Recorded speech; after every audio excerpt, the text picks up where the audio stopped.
अमीन साहब, आपसे भी मैं यही सवाल करूंगी, वो कौन से ऐसे कारण रहे कि अमेरिका के नए बॉस ट्रंप बन गए? देखिए, आप हमारे पुराने डिबेट्स अपने यहाँ चैनल में देख लीजिएगा। बिल्कुल, मैंने भी कहा था और ये भी कहा पहले ही था कह कि दिया जब था आपने, तब मेरी बात सामने रखिएगा, सच साबित हुई। बिल्कुल, ये हमको ही जीतना था। हाँ। रीजन क्या है? सरकार थी वो गुमसुम सरकार थी, ना तो कोई डिसीजन ले पा रही थी। जो जैसा चल रहा था वैसा चल रहा है। कोई दौड़ रहा है तो दौड़ रहा था, कोई रो रहा है तो रो रहा था, कोई परेशान है तो परेशान था। कुल मिला के उन्होंने देश को बर्बाद कर दिया। ऐसा वहां की जनता सोचती है।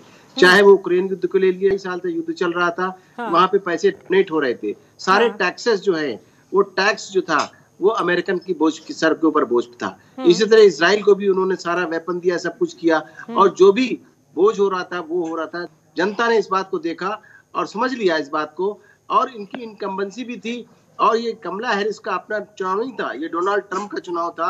और उन्होंने देखा कि 4 सालों में इस सरकार ने कुछ भी नहीं किया है। और जब ये गए थे तो जाना नहीं चाह रहे थे ट्रंप साहब। ट्रंप साहब ने कहा था मैं जा रहा हूँ, बड़े भारी मन से कहते, बोले फिर मैं आऊंगा। उनके अंदर ललक थी और उन्होंने 4 साल अच्छा काम किया था, ऐसा नहीं कोई गलत काम किया था। लेकिन फिर भी हार होती है। उसके बाद उन्होंने अपने को जारी रखा, अपने को लाइव रखा, अपने को बराबर। क्या वहां के लोगों की जो नाराजगी जो बाइडेन से, उनकी सरकार से रही, कहीं ना कहीं उसका इम्पैक्ट भी कमला हैरिस के ऊपर पड़ा? इसी वजह से उन्हें हार नसीब हुई, इतनी मेहनत करने के बावजूद भी? हाँ, वो नहीं, जितना मेहनत इन्होंने ट्रंप साहब ने की है, कुछ कमियां थी इनकी, उन कमियों को दूर भी किया और जनता से जुड़े।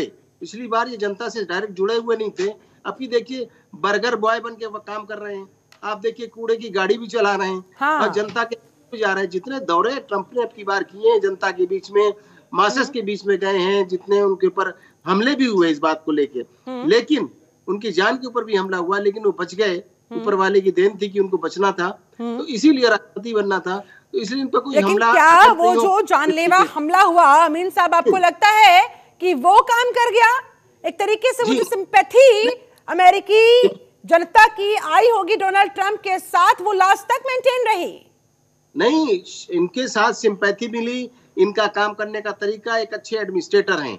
दुनिया चाहती है कि हमें एडमिनिस्ट्रेटर चाहिए और जनता का पैसा जनता के पास रहना चाहिए। अब जो टैक्स की जनता झेल रही थी, वो कम से कम लड़ाइयां बंद करा देंगे। कहने को तो ठीक है, अच्छा लगता है कि 24 आवर पॉसिबल नहीं, लेकिन हाँ, ये बंदे ऐसे हैं कि जब ये चाहेंगे वो कर लेंगे। जैसे हमारे मोदी जी का हिसाब किताब है कि हम जो चाहते हैं वो करते हैं, जो कहते हैं वो रूल है। इसी तरीके से ट्रंप का भी हिसाब किताब है कि इनकी सप्लाई काट देंगे। ये यूक्रेन की जो सप्लाई चल रही थी, जिसकी वजह से युद्ध लड़ रहे थे, वो सप्लाई काट देंगे। फिर रशिया उनके दोस्त हैं ही, उनसे भी कह देंगे, टेबल पे बैठ जाएंगे और बात खत्म हो जाएगी। इधर भी आप देखिएगा कि इजराइल का युद्ध जो है, वो जो हमास के साथ चल रहा है, जो फलस्तीन के साथ चल रहा है, उसमें मीडिएशनशिप करेंगे। Is a good administrator. पिछली बार भी इन्होंने कोरिया तक को अपने साथ में लेने की कोशिश की थी, ये गए थे कोरिया। चलिए, इस पहलू पर भी आगे बात होगी। हमारे साथ रक्षा विशेषज्ञ वीएन झा साहब भी जुड़े हुए हैं, उनसे मैं इस बारे में जानना चाहूंगी, समझना चाहूंगी कि जहां जहां जिन जिन देशों के बीच में इस समय युद्ध छिड़ा हुआ है, अब डोनाल्ड ट्रंप के अमेरिका की सत्ता पर काबिज होने के बाद उन पर क्या इंपैक्ट पड़ेगा, उन देशों से बातचीत पर क्या इंपैक्ट पड़ेगा। लेकिन उससे पहले मैं रुक करना चाहूंगी, जल्दी से ओपनिंग रिमार्क लेना चाहूंगी विदेश मामलों के जानकार अभिषेक प्रताप सिंह का, वो हमारे साथ जुड़ चुके हैं। अभिषेक जी, क्या कारण रहा कि डोनाल्ड ट्रंप कमला हैरिस की तमाम तरह की तैयारियों पर भारी पड़ गए? मेरी आवाज आ रही है आपके पास? आ रही है सर, बोलिए। आप बहुत बहुत धन्यवाद। देखिए, 2-3 बातें। पहले तो पूरे धीरे-धीरे इस मुकाबले में भारी पड़ रहे थे। पहले उन्होंने बिडेन को वापसी, सर माफी के साथ आपको रोकूंगी, आपकी ऑडियो में टेक्निकल ग्लिचेस आ रहे हैं। मैं जब तक इसको दुरुस्त करवाती हूँ, मैं रुक करना चाहूंगी। झा साहब, आपका जो सवाल मैंने अभी किया था, आप देखिए, चूंकि अमेरिका में डोनाल्ड ट्रंप जीत गए हैं, राष्ट्रपति पद पर एक बार फिर से आसीन होने वाले हैं, ऐसे में अब युद्ध के परिदृश्य से अगर बात करें तो क्या उम्मीद लगाई जाए, क्या संभावना नजर आ रही है, क्या इंपैक्ट अब पड़ेगा, या फिर अमेरिका जिस ट्रैक पर था वो ट्रैक यूं ही कंटिन्यू रहने वाला है, या फिर उसमें डोनाल्ड ट्रंप के सत्ता पर काबिज होने के बाद कुछ परिवर्तन दिख रहा है? देखिए शिल्पा जी, जिस तरह से अभी युद्ध चल रहे हैं, चाहे वो यूक्रेन की धरती हो, चाहे गाजा की धरती हो, लेबनान हो, सीरिया हो, सूडान हो, और भी बहुत सारे जगह में चल रहे हैं। ये तो बिल्कुल इंसेन है। सही लोगों की बात नहीं है ये इंसानिटी है। तो कहीं न कहीं सैनिटी तो आनी ही चाहिए, और डोनाल्ड ट्रंप अब जब आए हैं, तो सबसे पहले जो युद्ध है वो बंद होगा यूक्रेन की धरती पे। हाँ। क्योंकि यूक्रेन की धरती पे अभी तक जो जो ऑफेंडर था, जो वहाँ पे युद्ध चल रही थी, लोग तो कहते हैं कि यूक्रेन और रशिया के बीच में है, लेकिन ये यूक्रेन रशिया के बीच में नहीं है। ये रशिया और नेटो के बीच में है। अच्छा। आपको याद होगा जब डोनाल्ड ट्रंप थे, तो उन्होंने नेटो को बिल्कुल अपने साइज पे लाके खड़ा कर दिया था। नेटो को रियलाइज कराया था कि आप क्या चीज है। सिर्फ अमेरिका की फंडिंग से नेटो नहीं चल सकता। उन्होंने जितने भी नेटो के देश थे उनके ऊपर में मैंडेटरी कर दिया था कि सबको अपने जीडीपी का 2% जो है 2 to 2.5% वो उसमें इन्वेस्ट करना पड़ेगा, और अमेरिका भी उतना ही भागीदार होगा। जिसके लिए कि उन दिनों में जब डोनाल्ड ट्रंप का समय था, 2019 की बात है ये, तो उन दिनों में नेटो के बाकी देश इसके लिए तैयार नहीं थे। और आज क्या हो रहा है, पैसा उसमें जा रहा है, सबों का पैसा वहां पे जल रहा है, सब लोग बिल्कुल कंगाली के कगार पर खड़े हैं। जितना इन्फ्लेशन बढ़ा हुआ है नेटो कंट्रीज में, अमेरिका खुद इन्फ्लेशन से जूझ रहा है। तो जो डोनाल्ड ट्रंप पहले कहते थे मेक अमेरिका ग्रेट अगेन, तो मुझको लगता है कि अब फिर से वो अमेरिका फर्स्ट वो सोचेंगे, ठीक उसी तरह से जैसा वो पहला सोचते थे। जैसा भारत कहता है, मोदी जी कहते हैं कि भारत इंडिया फर्स्ट। तो ये चीज आप सबसे पहले वहां देखिएगा।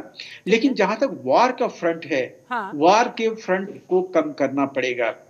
जहां तक और ये बात तो चुनाव प्रचार के दौरान डोनाल्ड ट्रंप खुलकर बोलते हुए नजर आते थे कि मैं युद्ध रुकवाऊंगा, युद्ध के फ्रंट पर, यानी कि इस वॉर फ्रंट पर। इसलिए इतनी ज्यादा उम्मीदें अब क्या लगाई जाए, अगर तो बेईमानी नहीं होगी।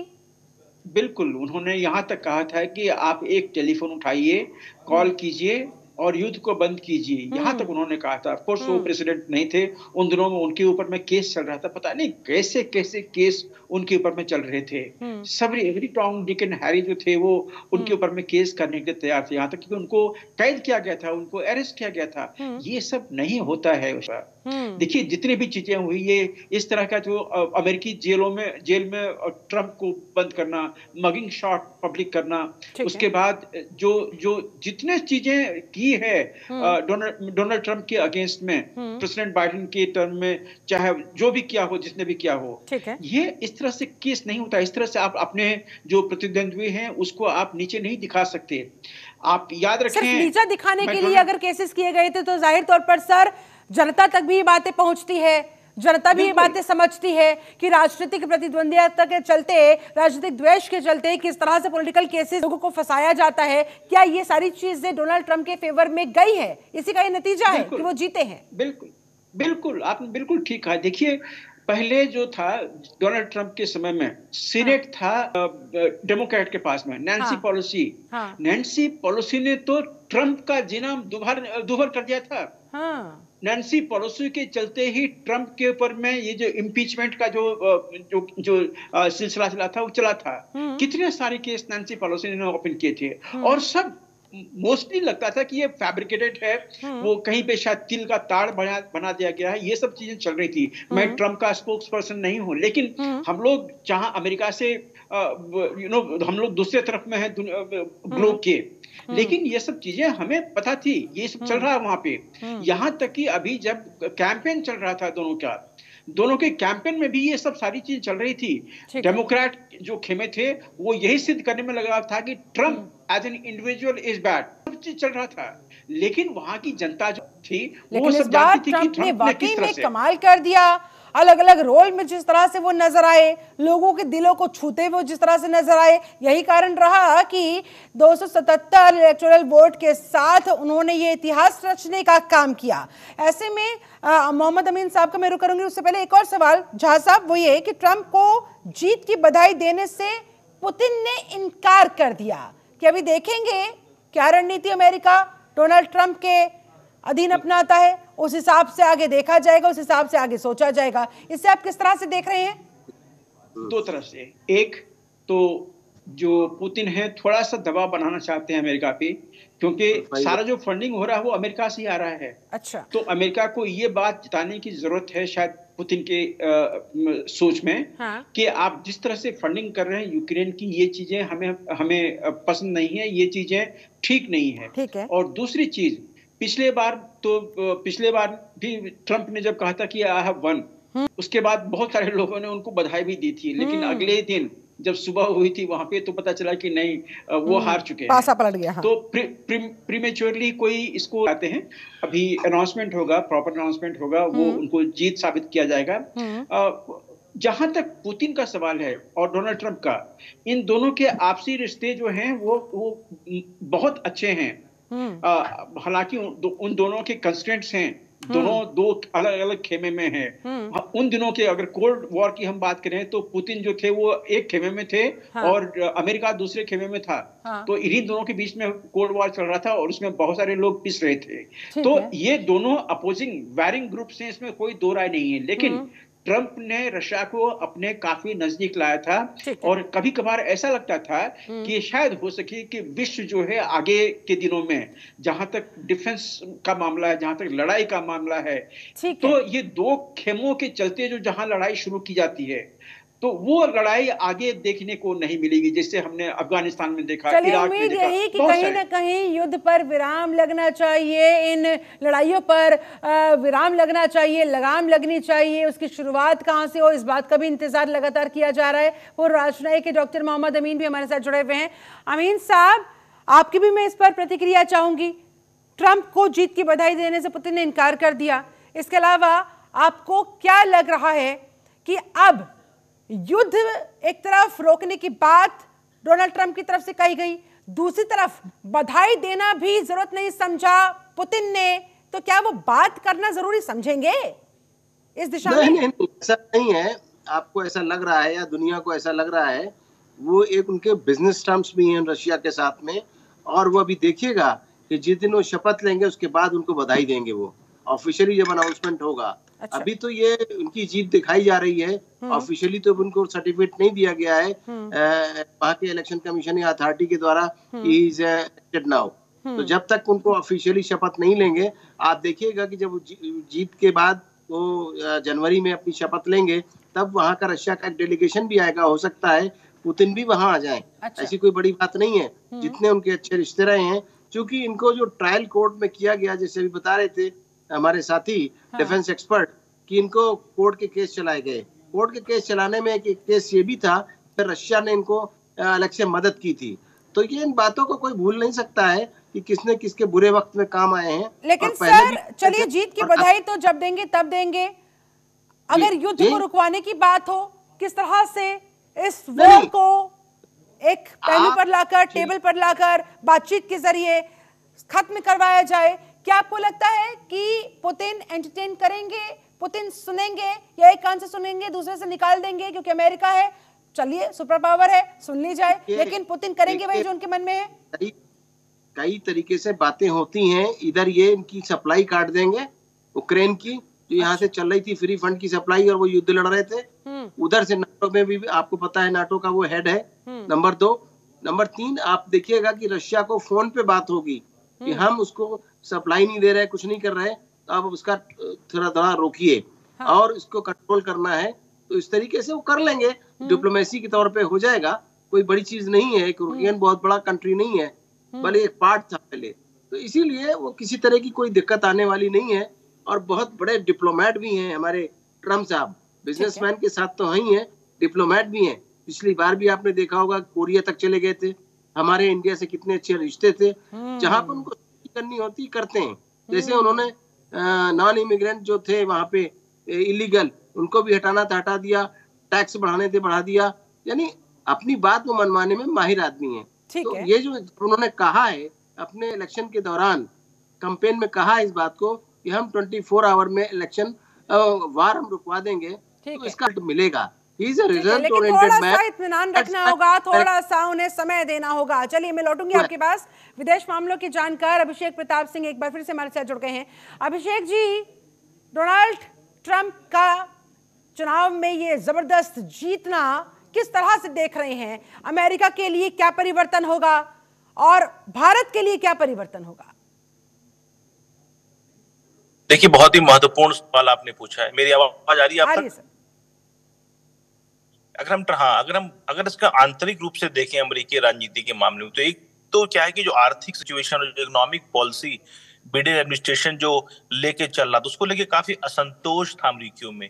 एम्प्लॉयमेंट के विषय पर, जॉब्स के विषय पर, इन्वेस्टमेंट के विषय पर, कैपिटल जो अमेरिका से बाहर जा रहा था, चीन के साथ जो टकराव था, इन सब बातों को लेके कहीं मुझे लगता है कि economic policy Joe Biden administration की थी उसको लेके एक आक्रोश था, उसका भी एक कारण ही निकल के आया है। तो आर्थिक स्तर मुझे लगता है बदलाव होंगे जो एक इंपॉर्टेंट होगा। मुझे लगता है इमिग्रेशन और माइग्रेशन को लेकर भी ट्रम्प सरकार ने बहुत स्पष्ट बात कही, तो इसको लेकर भी हमें लगता है कि आंतरिक तौर पर अमेरिका में हमें बदलाव देखने को मिलेंगे। साथ ही साथ आर्टिफिशियल इंटेलिजेंस एक बड़ी चुनौती बन के आया, उससे किस प्रकार अमेरिकन इकोनॉमी और जो पूरा अमेरिकी मॉडल है उससे कैसे कोप अप करेगा, ये भी एक इंपॉर्टेंट चुनौती रहेगी जो कि ट्रम्प एडमिनिस्ट्रेशन के फोकस में रहेगा। जहां तक भारत की बात है तो यहाँ पर 3 बातें महत्वपूर्ण। एक तो क्या है कि प्रधानमंत्री मोदी और अमेरिकी राष्ट्रपति जो बनने वाले ट्रम्प के बीच बहुत ही बेहतर संबंध रहे, जिसको हम लोग बोलते हैं पर्सनल बॉनहॉमी, एक बहुत ही पर्सनल डिप्लोमेसी रही है। तो उसका तो फायदा हमें मिलेगा जो कि उनके पिछले कार्यकाल में हमें मिला था। आपने देखा तो वो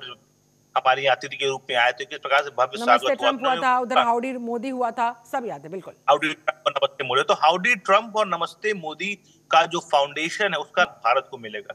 दूसरा ये कि जो भारतीय प्रधानमंत्री ने अपनी ट्वीट में जो बधाई दी ट्रम्प को, उसमें बोला कि हम अमेरिका के साथ जो अपनी स्ट्रेटेजिक पार्टनरशिप है उसको और मजबूत, वैश्विक शांति, वैश्विक कल्याण और वैश्विक समृद्धि के लिए बात करेंगे। तो मुझे लगता है इस मुद्दे पर भी दोनों देश एक साथ आएंगे। आप देख रहे हैं G20 में दोनों सहयोग कर रहे हैं, आप देख रहे हैं क्लाइमेट चेंज पे बातचीत चल रही है, आप देख रहे हैं कि यूएन रिफॉर्म्स के लिए अमेरिका भारत का सहयोग कर रहा है, इंडो पैसिफिक में दोनों सहयोग कर रहे हैं। तो मुझे लगता है कि इन सभी पे दोनों देशों में सहयोग बनेगा और ये स्ट्रेटेजिक पार्टनरशिप आगे बढ़ेगी।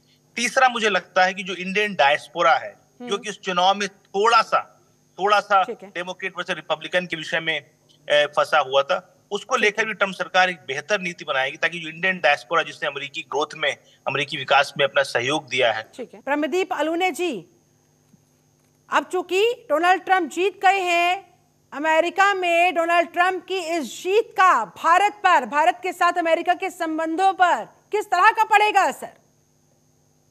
देखिए, जहां पर वैचारिक स्पष्टता हो, जो राष्ट्राध्यक्ष अपने विचारों को खुलकर व्यक्त करते हो, जिस राष्ट्राध्यक्ष में चाइना और पाकिस्तान की मुखर आलोचना करने का दम हो, ऐसे जो ट्रंप हैं वो भारत के लिए बहुत ही मुफीद साबित होने वाले हैं। क्योंकि जो ट्रंप है वो जानते हैं कि उनका जो देश है उसमें सबसे ज्यादा भारतीयों का योगदान है। माइक्रोसॉफ्ट की जो कंपनी चलती है उसमें सबसे ज्यादा भारतीय मिलेंगे आपको।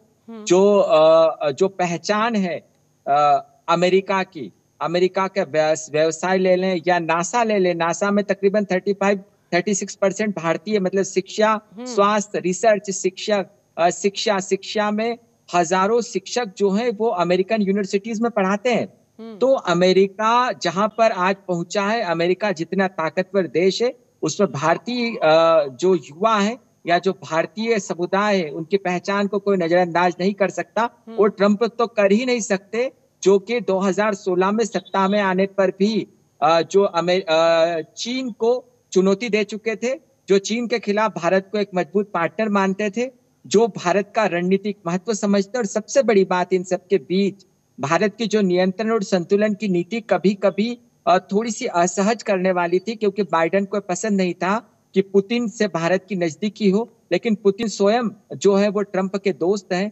जाहिर सी बात है कि जो कई वर्षों से भारत और जो अमेरिका के संबंधों में अंदेशे देखने को मिलते थे, जो ऊपर नीचे संबंध होते रहते थे, लेकिन अब भारत के लिए ट्रंप बहुत अच्छे दोस्त साबित होने वाले हैं। और इससे न केवल चीन जो है वो, तो यही है, लेकिन कहा यह भी चाहता है सर कि ट्रंप का कोई ज्यादा भरोसा करना नहीं चाहिए। वो किस लिए? वैसे तो डोनाल्ड ट्रंप भारत के दोस्त नजर आते हैं, लेकिन जिस तरह से वो ताबड़तोड़ फैसले ले लेते हैं उससे कई बार भारत के लिए जो स्थिति है वो असहज जरूर हो जाती है। मसलन अपने पहले कार्यकाल में उन्होंने इमरान खान को व्हाइट हाउस बुलवा लिया, कश्मीर मामले में मध्यस्थता की इच्छा जता दी, बाद में भारत के एतराज पर अमेरिकी विदेश विभाग को इस मामले में सफाई तक देनी पड़ी थी। इसलिए कहीं ना कहीं मन में एक डाउट जरूर आ जाता है।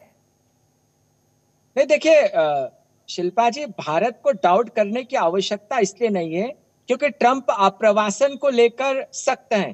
कोई भी जो देश है, हम भी बहुत सारे घुसपैठियों को या कहें कि जो अवैध तरीके से देश में प्रवेश करते हैं, ऐसे लोगों को हम पसंद नहीं करते हैं। मुझे नहीं लगता कि भारतीय युवाओं को वहां पर शिक्षा लेने में कोई दिक्कत होगी। उसके साथ ही साथ जो अमेरिकन का जो आईटी सेक्टर है वो भारत के बिना चल ही नहीं सकता। तो जो ये इन अंदेशों को बढ़ाया जाता है, देखिए आप जब राजनीति करते हैं तो जो ट्रंप है वो अमेरिकन फर्स्ट के नारे के साथ सत्ता में आए हैं, तो उनके लिए देश के नागरिक फर्स्ट है, लेकिन इसका मतलब दुनिया के लिए, मेक्सिको के लिए खतरनाक हो सकता है, पाकिस्तान के लिए हो सकता है क्योंकि पाकिस्तान को आतंकवादी राष्ट्र बता चुके हैं। ये ईरान के लिए खतरनाक हो सकता है क्योंकि वो ईरान को दुश्मन समझते हैं। ये चीन के लिए खतरनाक हो सकता है। अवैध तरीके से घुसपैठ करने वाले लोगों पर सख्ती बरते, समझ में आता है, बिल्कुल समझ में आता है। कोई देश इसे बर्दाश्त नहीं कर सकता। हर देश को पूरा अधिकार है इस तरह की घुसपैठ पर एक्शन लेने का, कार्रवाई करने का। लेकिन सर, जब बात आती है H1B वीजा की, प्रवासियों को लेकर अमेरिका की सख्त नीतियों की, तो इस बार माना जाए डोनाल्ड ट्रंप से थोड़ी रहम की उम्मीद लगाई जाए। अभिषेक प्रताप सिंह, आपको क्या लगता है? नहीं, देखिए, अपने चुनाव प्रचार के दौरान ट्रंप इमिग्रेशन को लेके थोड़ा सख्त रहे हैं और उन्होंने अमेरिका फर्स्ट का नारा दिया है। देखिए कि मैंने कहा, चुनाव प्रचार के दौरान उन्होंने दिवाली का उत्सव भी बनाया, उन्होंने हिंदू अमेरिकन के साथ दिवाली बनाई, हिंदू अमेरिकन के सभी अधिकारों की रक्षा करने की बात की। ये बात बोली, उनको ये भी पता है कि आज चाइना के काउंटर वेट के रूप में भारत को इकोनॉमिक रूप से और राजनीतिक रूप से मजबूत करना है। तो इसलिए इमिग्रेशन को लेकर मुझे लगता है कि जनवरी में जब वो शपथ लेंगे तो उसमें और स्पष्टता आएगी और इमिग्रेशन की पॉलिसी जो अमेरिका के पेरिफेरल स्टेट्स हैं, जिनका जिक्र भी आया, मेक्सिको जैसे देश, उनको लेकर ज्यादा तौर पर होगी, क्योंकि जो भारतीयों की मौजूदगी अमेरिका में है वो अमेरिकी विकास मॉडल में साझेदार है। हम तो उनकी ग्रोथ स्टोरी में हमने उनमें योगदान दिया है, हमने कोई इनके लिए कोई समस्या पैदा नहीं की है। तो मुझे लगता है कि ये जो हाउडी मोदी और नमस्ते ट्रंप का जो ये मॉडल जो पहले कार्यकाल में चला था वो आगे बढ़ेगा, एक बढ़िया सामरिक राजनीतिक गठजोड़ बनेगा। कुछ विषयों पर जरूर हो सकता है कूटनीतिक डिफरेंसेस हो सकते हैं, वो एक कूटनीति और अंतर्राष्ट्रीय राजनीति का अपना एक तरीका होता है, लेकिन मोटे तौर पर निवेश के रूप में भारत जैसे सेमीटर को लेके, मैन्युफैक्चरिंग को लेके, आज भारत में कई आर्थिक संभावनाएं हैं। अमेरिका जरूर चाहेगा कि भारत में उन आर्थिक संभावनाओं को मजबूत किया जाए ताकि भारत एक बेहतर इकोनॉमिक शक्ति बने। उसको लेकर अमेरिका की नीति स्पष्ट रही है, चाहे बिडेन के समय में हो या उससे पहले ट्रंप के समय में या उससे पहले ओबामा के समय में हो। तो मुझे लगता है कि उसमें एक हमें कंटिन्यूटी देखने को मिलेगी और इससे भारत को लाभ होगा। ठीक है, लाभ होगा, लेकिन क्या हमें उस दिशा में भी लाभ हो पाएगा? मैं पन्नू का यहाँ पर जिक्र कर रही हूँ, जिसे भारत आतंकी मानता है, लेकिन पन्नू के काम, उसके कारनामे, उसकी हरकतें, उसकी करतूतें, क्या डोनाल्ड ट्रंप के राष्ट्रपति पद पर आसीन होने के बाद माना जाए, उम्मीद लगाई जाए, इन पर लगाम लग पाएगी? देखिए, भारतीय विदेश नीति बहुत लंबे समय से स्पष्ट कर चुकी है कि टेररिज्म को लेके हमारा कोई कॉम्प्रोमाइज नहीं होगा। पन्नू ने जो है अपनी कैनेडियन सिटीजनशिप और अंतरराष्ट्रीय कानूनों का कुछ गलत फायदा उठा के कुछ लाभ लेने की कोशिश की है, लेकिन भारत अमेरिका संबंध इतने मजबूत स्थिति में है कि पन्नू वाला वाकया, इमिग्रेशन का जो वाकया है, इससे उस पर कोई प्रभाव नहीं पड़ेगा। और मुझे लगता है कि ट्रंप और उनके सलाहकार, जिसको हम बोलते हैं डिप्लोमेटिक मैच्योरिटी, कूटनीतिक परिपक्वता का परिचय देंगे, तो इन छोटे मामलों से आगे बढ़कर, जैसा कि मैंने बोला, जो प्रधानमंत्री मोदी ने अपने ट्वीट में किया, एक कॉम्प्रिहेंसिव स्ट्रेटेजिक पार्टनरशिप को बल देंगे और हमें और काम करना होगा। इसलिए ये कोई समस्या नजर नहीं आती। मेरी राय में ये संबंध बेहतर स्थिति में जाएगा। जो ट्रंप 2 है और मोदी 3 है, ये दोनों मिलकर एक रणनीतिक साझेदारी के लिए काम करेंगे, global piece, global prosperity, global welfare. ठीक है, अब चूंकि देखिए भारत का एक बड़ा तबका डोनाल्ड ट्रंप की जीत पर खुश जरूर हो रहा है। ब्रह्मदीप जी, मैं आपका रुख करूंगी आगे, लेकिन कहा यह भी जा रहा है कि भाई ज्यादा जश्न मनाने की जरूरत नहीं है, ज्यादा खुश होने की जरूरत नहीं है ट्रंप की जीत पर भारत के कुछ लोगों को, और खासतौर पर व्यापारी वर्ग को, कारोबारी वर्ग को, क्योंकि कारोबारी रिश्तों की अगर मैं बात करूं तो भारत में अमेरिकी प्रोडक्ट्स पर लगने वाले टैरिफ की डोनाल्ड ट्रंप ने आलोचना की हुई है। उन्होंने भारत से स्टील और एल्यूमिनियम के आयात पर ड्यूटी लगा दी थी। इसके अलावा भारत के कई ड्यूटी फ्री प्रोडक्ट्स को टैक्स के दायरे में लाने की बात कही गई थी। तो कहीं ना कहीं ये कुछ ऐसे पॉइंट्स है, ये कुछ ऐसे फैसले जो कि पहले ट्रंप ने लिए थे, वो चिंता को थोड़ा सा बढ़ा देते हैं व्यापारी वर्ग के लिए खासतौर पर। इसे किस तरह से देख रहे हैं? क्या थोड़ी इस बार लीनियंसी बढ़ती जा सकती है? देखिए, चुनावी एजेंडा और राष्ट्रीय एजेंडा इसमें फर्क होता है। चुनावी एजेंडा हो सकता है आप में जिसमें विरोध विरोध विरोध नजर आए। बिल्कुल। चुनावी एजेंडा हो सकता है जिसमें आप अपने नागरिकों को ज्यादा से ज्यादा सुविधा देने की बात करें। लेकिन जब वैदेशिक नीति की बात आती है और वो भी अमेरिका की, जिसकी नीतियां दुनिया की दशा और दिशा तय करती है, तो जाहिर सी बात है भारत के लिए ज्यादा कठिनाई इसलिए नहीं होगी क्योंकि ट्रंप जो है वो चीन को प्रभावित करने का दांव खेल सकते हैं। अच्छा। वे चीन के खिलाफ कड़े नियम लगा सकते हैं क्योंकि चीन जो है वो लगातार लैटिन अमेरिका में आगे बढ़ता जा रहा है और चीन को रोकना है। और भारत जो है चीन को रोकने की जो एशिया प्रशांत नीति लागू की थी करीब 1.5 दशक पहले, अमेरिका ने, भारत उसके सेंटर में, और ट्रंप भारत को अपना अहम रणनीतिक भागीदार बना सकते हैं। तो एक दो चीजें हो सकती इसमें जिसमें भारत थोड़ा सा प्रभावित हो, लेकिन भारत पर ज्यादा प्रभाव इसलिए नहीं पड़ेगा क्योंकि भारत जो है वो एक अहम रणनीतिक साझेदार है अमेरिका का, और जिन देशों से रणनीतिक साझेदारी होती है वो ज्यादा प्रभावित नहीं हो सकते। लेकिन एक बात यहाँ पर यह भी समझना पड़ेगी कि ट्रंप बेहद अविश्वसनीय नेता है।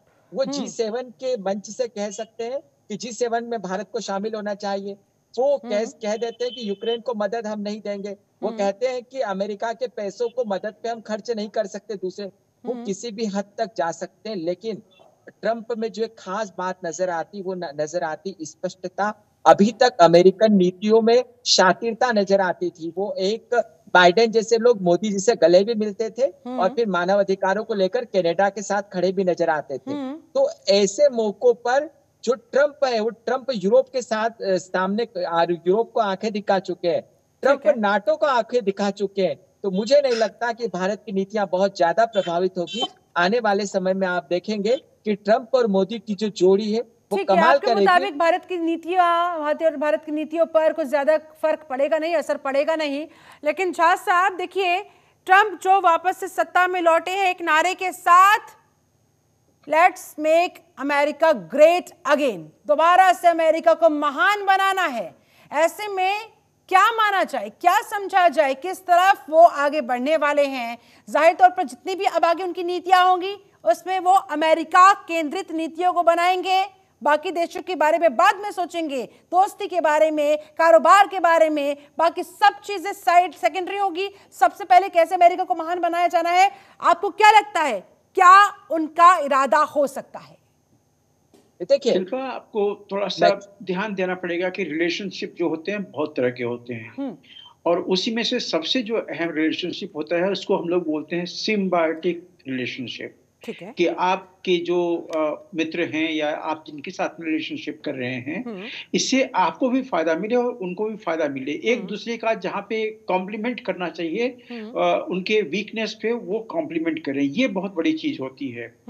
जो कि आपने बिल्कुल सही बताया कि बाइडेन के दिनों में थोड़ी सी हमने देखी थी कि बहुत सारे कुछ चीजें हमें देखने को मिली थी जो नहीं होनी चाहिए थी। हमने तो from defence point of view में आपको ये बताता हूँ कि जब बाइडेन ने टेक ओवर किया था तो उन दिनों में जबकि हमारी जो क्वाड की मीटिंग थी काफी स्ट्रांग चल रही थी, उन्हीं दिनों में अमेरिकी बेड़ा आया था भारतीय महाद्वीप में, बिना परमिशन के बे ऑफ बंगाल में प्रवेश किया था। और जब उनको बताया गया कि नहीं ये एक्सक्लूसिव जोन है हमारा, तो उन्होंने मानने से इनकार कर दिया था। तो बाइडेन ने अपनी एक अलग जो सोच होती है ना कि अपने को अलग कर लेना, वो अमेरिका के जो पहले के दिनों में होते थे, जो वो अपनी हेकड़ी दिखाते थे, वो उन्होंने दिखाने शुरू की थी। लेकिन बाइडेन को भी समझना पड़ा कि आप भारत को दरकिनार नहीं कर सकते हैं। जब बाइडेन ने टेक ओवर किया था 2020 में, उन्हीं दिनों में भारत 2014 में जो भारत की इकोनॉमी थी 1.8 ट्रिलियन डॉलर कह लीजिए जो जीडीपी था, वो बढ़ के लगभग 3 ट्रिलियन हो चुका था। तो ये सब चीजें भारत जो काफी प्रोग्रेस कर चुका था, आज के दिन में भारत काफी सशक्त है। देखिए जो भी विदेश नीति होती है आज के दिन में फाइनेंशियल जो फैक्टर है वो बहुत स्ट्रांग है। अगर भारत तीसरी सबसे बड़ी अर्थव्यवस्था बनने की कगार पे, तो कोई भी देश इसे नकार नहीं सकता, कोई भी देश दरकिनार नहीं कर सकता है। बहुत सारी चीजें जो आप कहते हैं कि यहाँ पे उन्होंने टैक्स लगा दिया था, वहां पे उन्होंने टैक्स लगा दिया था। देखिए ये सिर्फ भारत पे नहीं लगा था। हाँ। दुनिया के जितने देश जो जो व्यापार करते हैं अमेरिका के साथ में, ठीक है, ये उन सबों के साथ में हुआ था, तो उसमें भारत भी आया था। लेकिन जब ट्रंप को ये महसूस कराया गया कि यहाँ पे भारत की जो एक विदेश नीति है, जहाँ पे कि आप और भारत अपने आप को बहुत क्लोज महसूस करते हैं, वहां पे चोट करने वाला है, तो फिर वहां पे ट्रंप वो कंसिडरेशन करने वाले थे। जब वीसा की बात आई थी, H1 वीसा की बात आई थी, वहां पे काफी खुला था। तो देखिए, कुछ चीजें जो हैं, जैसे अभी हमारे विदेश के जो जानकार हैं वो बता रहे थे कि इंडिविजुअल ड्रिवन नहीं होती है, वो उस देश की पॉलिसी होती है, उसी पॉलिसी को लेके आगे बढ़ती है। जैसे हमारा भी विदेश नीति है, हमारी विदेश नीति भी जो पहले की चली आ रही थी, उसी को आगे बढ़ाया हुआ है। हाँ, आज के दिन में डॉक्टर जयशंकर जो है काफी फर्मली विदेश नीति को आगे बढ़ा रहे थे। दूसरी चीज, जो चीजें अभी तक हमने और आपने अमेरिका के जो चुनाव प्रचार चल रहे थे उसमें सुना था, उससे अलग होने वाली है। ठीक उसी तरह से जैसे कि भारत का जब प्रचार चल रहा था, ये अभी जिसमें कि 2024 में, आप याद कीजिए, कुछ पार्टियां अपने जेब में वो भारत का कॉन्स्टिट्यूशन रखते थे, बिल्कुल संविधान की कॉपी रखते थे और दिखाते थे कि जो मोदी जो है वो संविधान का हनन कर रहा है, संविधान को खत्म कर रहा है, जबकि ये सरासर झूठ थी। तो झूठ और दुष्प्रचार, कहीं ना कहीं इसकी झलक वहां अमेरिकी चुनाव में भी देखने को मिली है जाहिर तौर पर। लेकिन देखिए, एक और सवाल जो यहाँ पर खड़ा होता है अभिषेक प्रताप जी, वोटिंग जब खत्म हुई तो ऐसा लग रहा था कि बराबरी की लड़ाई है, लेकिन उसके बाद तेजी के साथ जो आंकड़े और आंकड़ों के अंदर जो डिफरेंस आया, क्या आप ऐसे फैक्टर्स मानते हैं कि कमला हैरिस पिछड़ गई, उनकी उम्मीदें बिखर गई? देखिए, 3-4 इसमें कारण आते हैं। तो जब से चुनावी प्रक्रिया शुरू हुई, उसमें ट्रंप धीरे धीरे, इससे पहले जब प्रत्याशी होने वाले जब बिडेन राष्ट्रपति थे, उसके बाद कमला हैरिस है, तो धीरे धीरे उनकी लोकप्रियता, उनका प्रचार जो है तेजी से बढ़ा था। उनका इस चुनावी प्रक्रिया में ग्रिप बढ़ता जा रहा था और डेमोक्रेटिक पार्टी की कहने की कमजोर हुई थी। एक नतीजा था कि बिडेन को हटा के फिर उन्होंने कमला हैरिस को लेके। दूसरा, जो ट्रंप की जो पॉलिटिकल पोजिशनिंग थी, आपने देखा होगा वो दुकान पे जाके जिस प्रकार उन्होंने प्रचार किया, फिर उन्होंने हिंदू अमेरिकन के साथ दिवाली का त्योहार बनाया, इमिग्रेशन को लेकर उन्होंने कुछ बात, वो दिल को छू गई। हाँ, वो दिल को छू गई। और साथ ही साथ जो उन्होंने इकोनॉमिक पॉलिसी को लेकर जो उन्होंने बातें की, जिससे कहीं ना कहीं जो एक बड़ा स्विंगिंग स्टेट से पेंसिल्वेनिया, विस्कोनिया जैसे स्टेट, उन स्टेट्स में वोटरों में एक कॉन्फिडेंस जगा कि जो अमेरिकी ड्रीम का सपना ट्रंप दिखा रहे हैं, उसमें शायद हमारे लिए बेहतर संभावनाएं होंगी। और इसलिए मुझे लगता है कि वो, जैसा कि अभी एक एक्सपर्ट ने बोला, कि जो इकोनॉमिक एजेंडा और क्लैरिटी के साथ जो उन्होंने अपनी पॉलिसी के बारे में बताया, मुझे लगता है वो बेहतर कम्युनिकेट कर लेंगे अमेरिकी लोगों के साथ में। और अमेरिकी लोगों ने उन पर एक विश्वास जताया। इस दौरान उनके साथ एक राजनीतिक घटना भी हुई जिसमें उनके साथ एक असैसिनेशन का अटेम्प्ट किया गया, तो मुझे लगता है उसके कारण भी उनको एक सिंपैथी मिली। तो सिंपैथी, बेहतर राजनीतिक संवाद, नीतियों के बारे में स्पष्टता, अमेरिकी ड्रीम के बारे में बताना, इन सभी बातों ने ट्रंप को इस पूरे चुनाव में केंद्र में ला दिया। और धीरे धीरे करके हमने देखा कि वे कमला हैरिस पर राजनीतिक लड़ाई को जीतने में सफल हुआ। अब इसके बाद वो किस प्रकार से अपनी नीतियों को ले जाएंगे, ये बहुत है, बहुत इसके लिए फिलहाल करना होगा, इंतजार करना होगा, थोड़ा सा इत्मीनान। ब्रह्मदीप अलूने साहब चाहते थे फाइनल कमेंट्स आपका, कैसे डोनाल्ड ट्रंप अमेरिका के कैप्टन अमेरिका बन गए? देखिए, ट्रंप का जीतना तय था, क्योंकि आप अपने देश की नब्ज को कैसे पकड़ते हैं। 73% रहते हैं, तो वे क्रुद्ध श्वेत का नेतृत्व करते हैं।